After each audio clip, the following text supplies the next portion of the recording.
मैं जैसा हूं मैं वैसा ही रहना चाहता हूं। भारत में अपने होने पर गर्व कम है, बातें बहुत हैं। यदि हम अपने होने पर गर्व आज से ये तय कर लें कि भैया मैं किसी भी अवस्था में हूं, किसी भी आयु में हूं, किसी भी पद पे हूं, किसी भी कद पे हूं, यदि मैं अपने होने पे गर्व कर लूं, अपने बनाने वाले पर गर्व कर लूं, अपने माता पिता पे गर्व कर लूं, अपनी भाषा पे गर्व कर लूं, तो मेरा जीवन सफल है। और जितने भी लोग आज तक इस पृथ्वी पर सफल हुए हैं, आप उनकी जीवनी पढ़िए। उन्होंने अपनी भाषा पर गर्व किया, उन्होंने अपनी माटी पर गर्व किया, उन्होंने अपने माता पिता पर गर्व किया, तभी वो देखिए कहां से कहां पहुंचे। वो किसी और का कुछ करके उतने महान बने नहीं। आप ध्यान से देख लीजिए, जितने भी महान नाम आप लीजिए भारत के।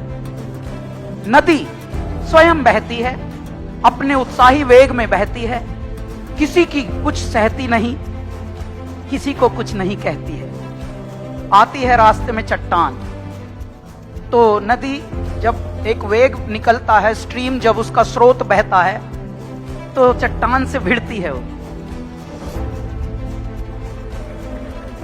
ऐसे मारती है ढकेले, चट्टान पे असर नहीं होता। तो थोड़ी देर बाद नदी अपना चट्टान से वापस मुड़ के ऐसे साइड में निकल लेती है। क्यों? क्योंकि उसका नैसर्गिक वेग है, उसे अपने वेग में रहना है। वो नहर बनने में नहीं लगी, वो नदी है। उसको बहुत लोगों ने, चट्टानों ने उसको बहुत चैलेंजेस दिए, और लेकिन नदी अपने वेग में रही। यदि हम सब अपने वेग में रहते हैं तो अपनी खुशबू, अपनी पहचान का एक नजारा अलग होता है, उसकी रोशनी अलग होती है, उसका नूर अलग होता है। अच्छा, हिंदी को बहुत ही लाइटली मत लीजिएगा। जैसे हम अपने बड़ों को लाइटली ना लें, ऐसे ही हिंदी हमारा जड़ है, हमारा मूल है, और हम इसी से फल फूल रहे हैं। आप देखिए, दुनिया में करोड़ों की ये फिल्म इंडस्ट्री है, अंग्रेजी पे अंग्रेजी पेल रहे हैं एक दूसरे में, लेकिन कमा कौन रहा है? कहां से? हिंदी से कमा रहे हैं सब। तो ऐ मेरे हिंदी से कमाने वालों, शाह और सा में भी फर्क समझना, वरना एक नुक्ते ने बदल डाली तकदीर हमारी। हम अर्ज करते रहे, वो गर्ज समझते रहे।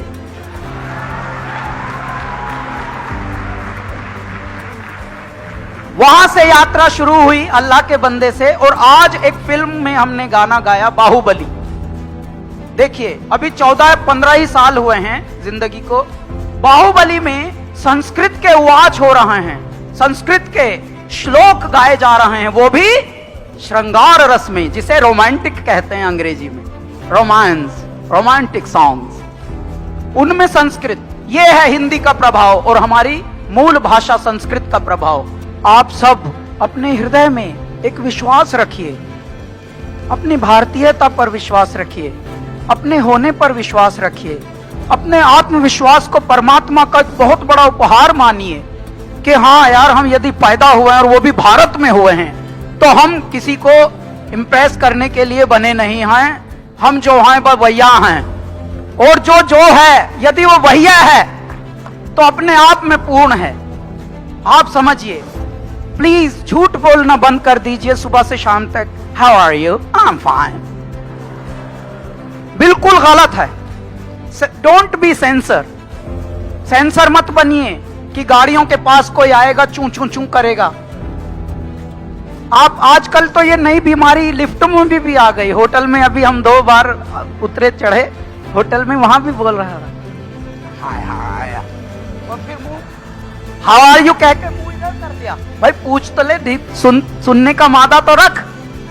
तो कृपया झूठ मत पालिए, झूठे मत बनिए, प्लीज जिंदा दिल रहिए। और जिंदा दिल वही रह सकते हैं जिनको आत्मविश्वास से परिपूरित जीवन मिला हो। जिंदा दिल रहेंगे तो भाषा का भी सम्मान होगा, भारतीयता का भी सम्मान होगा, और स्वयं का एक स्वाभिमान का सम्मान होगा। कृपया जो भी जिस आयु में है, झूठ मत पालिए, झूठ मत पलने दीजिए। एक उदाहरण देता हूं। 10 वर्ष का हो गया है कबीर, मेरा बेटा।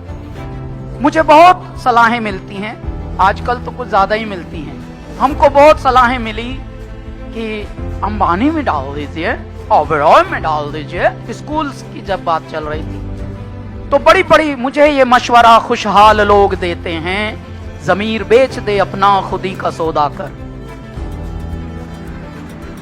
तो इन पूरी सलाहों में एक परमात्मा से जो तार जुड़ा है वो भी अपना कार्य कर रहा है कहीं। तो मैंने एक ऐसे स्कूल में अपने कबीर को डाला हुआ है जो गुरुकुल टाइप का है मुंबई में। 4th क्लास में उसे घर बनाना सिखा रहे हैं कि अपना घर खुद कैसे बनाएगा। ये नहीं सिखा रहे हैं कि भाई कौन सा गणित है कौन सा ये, वो तो सब सीख जाएंगे वक्त के थपेड़ों के साथ। हर आदमी अपना गणित खुद सीख लेता है गुणा भाग। लेकिन तू घर बना के दिखा भाई, अपना फसल काट के दिखा, बो के और फसल काट के दिखा। ये सब चल रहा है वो भी मुंबई में। अच्छा, ये अपनी अपनी चॉइस है। क्यों? क्योंकि हमारा भारत ऐसे ही पला है। बात चाहे बेसलीके हो मगर बात कहने का सलीका चाहिए।